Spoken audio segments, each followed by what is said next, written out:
तो आज मैं इस वीडियो में बात करने वाला हूं जो एमआईएम पार्टी बिहार में कितना इनका विस्तार हुआ और उसके बाद से ईस्ट चंपारण के अंदर पार्टी की क्या स्थिति है और ईस्ट चंपारण उसके बाद से ढाका विधानसभा के अंदर खास तौर से हम बात करेंगे इस वीडियो में। जो ढाका विधानसभा है, इस विधानसभा के अंदर पार्टी कितनी मजबूत स्थिति में है, क्योंकि पार्टी को मजबूत करने के लिए राणा रणजीत सिंह और यहाँ के जो भी जिम्मेदार लोग हैं, जिला अध्यक्ष है, जिला महासचिव है, वो काफ़ी मेहनत कर रहे हैं। तो आज मैं इस वीडियो में बात करने वाला हूँ कि पार्टी ढाका विधानसभा के अंदर, शिवहर लोकसभा के अंदर इनका कोई वजूद नहीं था, लेकिन 2024 का चुनाव लड़ने के बाद पार्टी अभी तक कितना इनका वजूद में आया है। जो पार्टी आई है वजूद में 2024 के चुनाव के बाद, और पार्टी अभी तक इनके साथ कितने कार्यकर्ता जुड़े और पार्टी संगठित कितनी हुई अभी, और इनका जो संगठन है वो किस लेवल पर काम कर रही है। और इनके साथ जैसे कि संगठन को बनाने के लिए जिला स्तरीय से लेकर बूथ स्तरीय, प्रखंड स्तरीय इनको वर्कर चाहिए, कार्यकर्ता चाहिए, तो इन्होंने कितना काम किया, मैं इसमें डिटेल्स में बात करने वाला हूं। पहले मैं बात करता हूं जैसे कि राणा रणजीत सिंह से, जो पूर्व प्रत्याशी शिवहर लोकसभा से क्रमांक संख्या 4 से है। और वो राणा रणजीत सिंह जो बहुत ही दम खम के साथ 2024 का चुनाव लड़ने का काम किया और उन्होंने लड़ा भी, लेकिन सफलता उनके हाथ नहीं लगी। उसके बाद से राणा रणजीत सिंह को जो काफ़ी अहम जिम्मेदारी दी गई है पार्टी के अंदर, और पार्टी के अंदर जो राणा रणजीत सिंह को जो प्रदेश सचिव बनाया गया, प्रदेश सचिव बनाया गया है, वह तिरहुत संगठन प्रभारी के तौर पर इनको नियुक्त किया गया है एमआईएम पार्टी के तरफ से। और दूसरे नंबर पर अगर हम बात करते हैं, ये काफ़ी मेहनत भी कर रहे हैं पार्टी के लिए। और दूसरे नंबर पर अगर हम बात करते हैं तो जिला अध्यक्ष जो यहाँ के है, अगर हम पूर्वी चंपारण, ईस्ट चंपारण की बात करते हैं तो नसीम अख्तर साहब जो जिला अध्यक्ष है, और इन्हीं के देखरेख में जिला में पार्टी काम करती है। इसको क्या बनाना है, पार्टी कैसे चलेगी, पार्टी कहाँ पर मजबूत होगी, कैसे मजबूत होगी, पार्टी को कब कैसे करना है, क्योंकि जिला अध्यक्ष के ही नीचे ये सब काम होता है। जिला अध्यक्ष का एक अहम रोल होता है पार्टी का विस्तार करने में। तो पार्टी का जो एमआईएम पार्टी की हम बात कर रहे हैं, तो इस चंपारण में जिला अध्यक्ष है वो नसीम अख्तर साहब है। उसके बाद से हम बात करते हैं डॉक्टर शमीउल हक साहब, जो कि प्रदेश सचिव है यूथ के, यूथ प्रदेश सचिव जो डॉक्टर शमीउल हक साहब है, जो कि इस चंपारण के मोतिहारी की हम बात कर रहे हैं, और ढाका विधानसभा के लिए ये लोग मेहनत कर रहे हैं। उसके बाद से हम बात करते हैं, क्योंकि अभी जुलाई के अंदर ढाका के अंदर एक प्रोग्राम रखा गया था, लगभग मुझे लगता है कि 7 जुलाई को, जिसमें कार्यकर्ता सम्मेलन समारोह किया गया था। इसमें कार्यकर्ता को सम्मान देने का काम किया गया था, और इस सम्मेलन में कार्यकर्ता को अपना अपना विभाग दिया गया था कि आपको ये विभाग दिया जा रहा है, आपको अध्यक्ष बनाया जा रहा है, युवा का प्रदेश अध्यक्ष बनाया जा रहा है। इस संगठन के ये जो जो जिम्मेदारी होती है युवाओं के कंधों पर डालने का काम किया गया इस मीटिंग के अंदर। और इस मीटिंग में जो पाटलिपुत्रा से पूर्व प्रत्याशी रहे फारूक रजा साहब यहाँ पर भी आए थे ढाका के अंदर, जो कि ढाका सोगरा उर्दू लाइब्रेरी है जो घोड़ासान रोड के अंदर और जामे मस्जिद के अपोजिट साइड में आपको देखने को मिल जाएंगे। अक्सर वहाँ पर मीटिंग हुआ करता है पॉलिटिकल पार्टी के, तो वहाँ पर मीटिंग रखा गया था, कार्यकर्ता सम्मेलन समारोह। तो इसमें विभागों का बंटवारा हुआ था, और आप लोगों ने पोस्टर वगैरह भी ढाका में देखा होगा गांधी चौक पर, जहाँ पर डिस्प्ले किया जाता है वहाँ पर। और इसमें एक और नाम जो बहुत ही चर्चा का विषय बना रहता है, भाई खुर्शीद शेख साहब, जो प्रदेश कार्यकारिणी कमेटी बनाए गए, कार्यकारिणी कमेटी बनाए गए हैं। खुर्शीद साहब जो मुंबई में इनका कारोबार है, सेठ साहब के नाम से जाने, तो खुर्शीद सेठ के नाम से जाने जाते हैं, जो सपई के रहने वाले हैं, पूर्व विधायक फैसल रहमान साहब के गांव के हैं।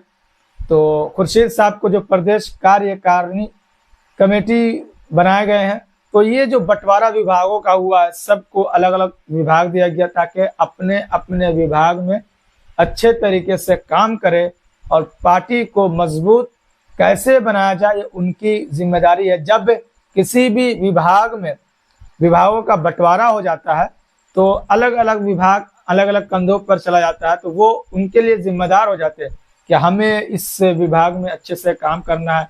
तो काम का जो बंटवारा होता है तो वह काम का जो है एक आदमी पर पूरा लोड नहीं रहता। अगर यही लोड पूरा प्रेशर सिर्फ राणा रणजीत सिंह पर या सिर्फ जिला अध्यक्ष नसीम अख्तर साहब पर होता तो थोड़ी दिक्कत हो जाती।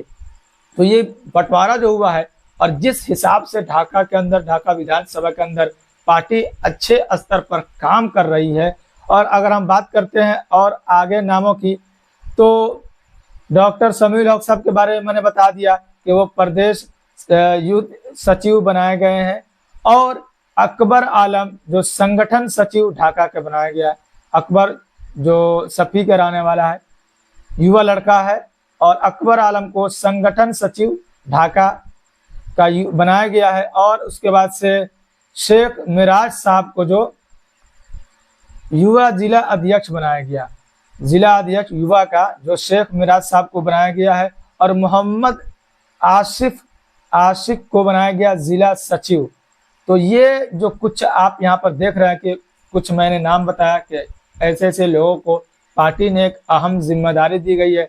इसमें युवा भी है और हर तरीके का अनुभवी लोग भी है। जैसे डॉक्टर शमीउल हक साहब है, पेशे से डॉक्टर है और काफ़ी अच्छे अहम रोल अदा कर रहे हैं पार्टी के अंदर। और भी बहुत सारे सदस्य इस पार्टी के अंदर, ढाका के अंदर जुड़ चुके हैं। लेकिन ये जो है इनको जिम्मेदारी दी गई है, ऐसे ऐसे लोग जो है जिनको जिम्मेदारी दी गई है। और राणा रणजीत सिंह जो फ्रंट पर काम कर रहे हैं क्योंकि वो पूर्व प्रत्याशी है और उनकी रहनुमाई में, उनकी देखरेख में और जिला अध्यक्ष के देखरेख में ये काम ढाका विधानसभा के अंदर किया जा रहा है। और आगे क्या रिजल्ट आता है, क्योंकि अभी चुनाव में 2025 का जब चुनाव आएगा बिहार विधानसभा का, तो उसमें क्या पार्टी का क्या रणनीति रहता है, क्या स्टैंड पार्टी का रहता है, वो देखने वाली बात होगी। फिलहाल अभी तो पार्टी को मजबूत करने में लगे हुए हैं, पार्टी का वर्कर जो है वो बढ़ाने में लगे हुए, कार्यकर्ता को बढ़ाने में लगे हुए कि जब कार्यकर्ता का जो नंबर है वो बढ़ेगा तो पार्टी ऑटोमेटिक जो है वो मजबूत स्थिति में आएगी। कार्यकर्ता हर घर घर जाकर, हर गांव गांव जाकर पार्टी को मजबूत करने का काम करेंगे। तो और इसमें एक और है जो फजले हक साहब जो है, वो फजले हक साहब को उनको भी सचिव बनाया गया, जो प्रदेश सचिव बनाया गया। तो ये कुछ नाम है। और सबसे बड़ी बात क्या है कि ढाका विधानसभा के अंदर लोगों की ये मांग थी, डिमांड थी कि MIM पार्टी आए यहाँ पर और लोगों ने स्वागत किया। उसके बाद से पार्टी जो है धीरे धीरे अपना काम कर रही है। जैसे जैसे पार्टी को लग रहा है कि हमें इस चीज़ पे फोकस करनी चाहिए, हमें संगठन बना करके ये काम करनी चाहिए, उस हिसाब से स्टेप बाय स्टेप पार्टी काम कर रही है। और पार्टी के ऊपर से निर्देशानुसार काम यहाँ पर चल रहा है। और इस सब का जो श्रेय जाता है राणा रणजीत सिंह को, क्योंकि राणा रणजीत सिंह क्योंकि उनका पॉलिटिकल बैकग्राउंड है और लोगों को उन पर भरोसा है क्योंकि ये पार्टी में रहेंगे तो पार्टी मजबूत होगी। और उनके पीछे कदम से कदम मिला करके इनके जितने भी संगठन के लोग हैं, कार्यकर्ता है या इनके पार्टी के चाहने वाले, पार्टी को समर्थन देने वाले, वो सब चलने का काम कर रहे। तो ये जो ढाका विधानसभा का मैं आपको बताने का काम किया, अलग अलग विधानसभा का अलग अलग रूपरेखा है। तो मैं किसी और वीडियो में अलग अलग विधानसभा का बताने की कोशिश करूंगा। जैसे इसके ढाका विधानसभा की अगर हम बात करते हैं तो सीतामढ़ी विधानसभा की बात करेंगे, बेतिया विधानसभा में चले जाएंगे, मधुबन विधानसभा में चले जाएंगे, गोपालगंज में चले जाएंगे। तो अलग अलग विधानसभा का अलग अलग रूपरेखा, अलग अलग सब जगह का ये है। तो उस पर हम अलग अलग वीडियो में बात करेंगे। फिलहाल ये ढाका विधानसभा का स्थिति है कि यहाँ पर भी पार्टी मजबूत स्थिति में नजर आ रही है और पार्टी का जो संगठन है, जो लोग है, जो कार्यकर्ता है, वो बढ़ता हुआ नजर आ रहा। सदस्यता इनकी जो है अभियान जो चल रही है उसमें भी लोग काफी जुड़ते हुए नजर आ रहे हैं। अगर इसी तरीके से पार्टी के लोग, पार्टी के कार्यकर्ता जितने भी इनके ढाका विधानसभा के अंदर अगर मेहनत करते रहे इसी जोशो जुनून के साथ, तो पार्टी मजबूत स्थिति में हो जाएगी। जिस तरीके से अन्य दल यहाँ पर मजबूत स्थिति में है, उसी हिसाब से एमआईएम पार्टी भी मजबूत हो जाएगी। तो ये है ढाका बिहार विधानसभा का मैं आपको अपडेट देने का कोशिश किया है, जो कि एमआईएम पार्टी को लेकर के। तो इसी तरीके का अपडेट मैं आप तक पहुंचाने का कोशिश करता रहता हूं। तो फिर आपसे मिलते हैं किसी और दिन किसी और वीडियो के साथ।